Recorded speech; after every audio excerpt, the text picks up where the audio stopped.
Now we're going to give you that insider perspective of how we are making the film. One of the things I wanted to talk about and we're going to cover today is partnering. Now, I think that's a very important question to talk about.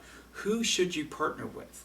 A lot of times people will say don't partner with family, don't partner with friends to start a business with. Um, Now I can't speak exactly to all those things, but what I can tell you is what and how we've done.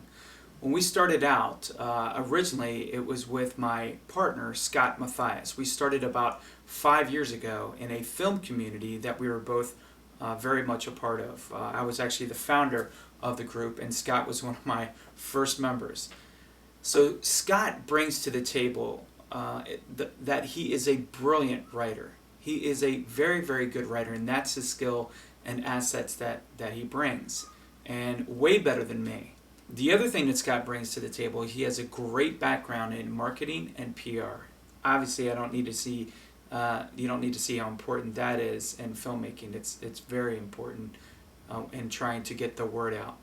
Because if no one knows about your film, you just made a very, very expensive DVD for your family and friends, and that's not what we want. We want to replicate this and keep doing it for the rest of our lives. That's our goal. The next guy is Shane McClung. Now, Shane McClung is not affiliated with film at all. Doesn't have a film background, but what he brings to the table is a very, very strong business background. He knows business very well. He has been successful in businesses that he started.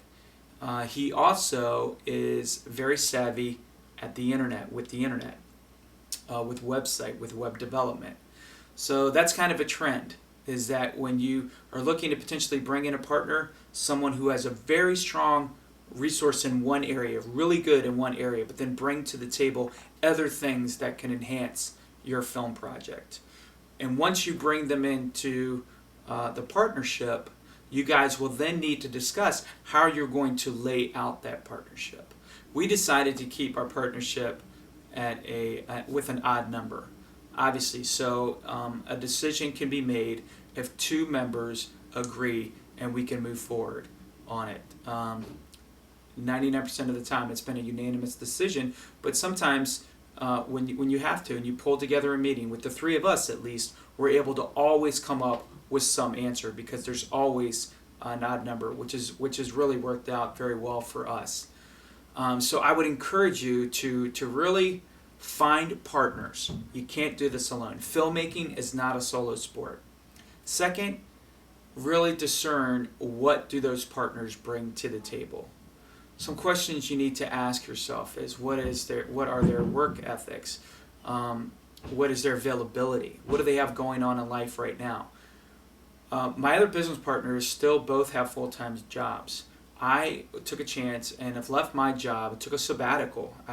Was fortunate enough to have a great company to allow me to take a 4-month leave of absence to give me this opportunity to do this film. So I'm the only full-time one working on the film per se out of the partners. So they both have full-time jobs, if you can imagine that. So they go to work full-time, come home, basically work full-time on the film, and then they're also both married. Shane is expecting. Scott has 3 boys that are very young. So you can imagine the time is very limiting on what you can do. So let me give you a few points of what to bring to the table if you're looking to partner with someone else. So someone else may be looking for partners. One of the things to do for them is to help them figure out what bucket you belong in. That's very important. The generic, hey, whatever help you need, sounds really good, but it really doesn't do anything for the project. In fact, it kind of confuses, okay, that's great, but where should I put that guy? Because along the way, when you're making a movie, you can imagine you'll get a lot of, hey, if you need some help, let me know. Well, of course I need help, but it's very specific help. So you have to help the person to figure out what bucket to put you in. Hey, if you need help with lighting, I'm a gaffer. Let me know if you need help with lighting. Now I know what bucket to put you in.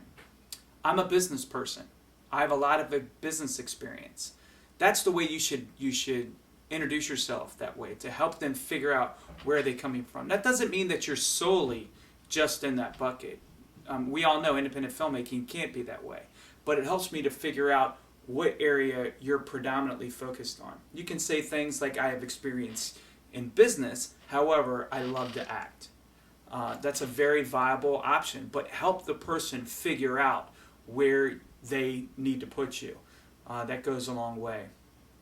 Now you have a couple different options.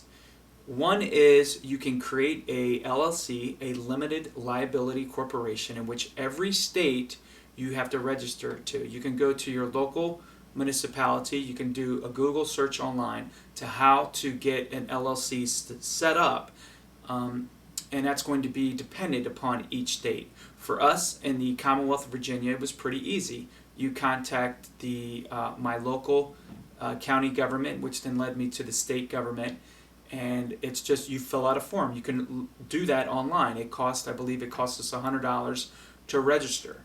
Once you do that, you're then an official LLC, but then you need to get a tax identification number that you'll get through the federal government, and you can find information by Googling that information as well. We also decided to solidify our company because what we did was we've created a production company, Opening Act Productions, and then within that production company, we've created OAP, the Fellowship Movie, LLC. So that's a separate secondary LLC that protects just the film. A lot of companies do this. The studio has the studio, which is one company, and then they go out and other sub-companies are formed specifically around a particular project. One of the most famous ones that I like to go back to is Peter Jackson. For the Lord of the Rings trilogy, created a company called 3.5 Foot Productions. He created another company specifically to take care of King Kong, and on it goes. So that's a way that will help somewhat protect you as you do things, and will also help you figure out how to set up the entity. And that's important to get that taken care of early on. The next thing we did was we hired a business attorney, in which he helped set up the structure of the company. What are the bylaws? How are you going to do things? If this happens, what then? For instance, what happens if one of the three of us was suddenly tragically killed in a car accident? What would the other two do? What would happen to the company? Well, those things need to be worked out way ahead of time, and an attorney can do that. Any business attorney can do that, but you can't just ask an attorney for a favor to do. So expect to spend a little bit of money in that arena, but it'll go a long ways, and it will really help you ensure that you guys have everything laid out on the front end of what you're going to do, and have those contingencies set up. It'll also give peace of mind to your to your loved ones. Well, that's it for now. That's our little 2 cents and thoughts on partnership, and some thoughts about what to look for and what to do.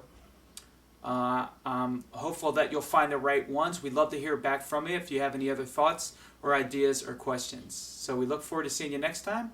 Take care.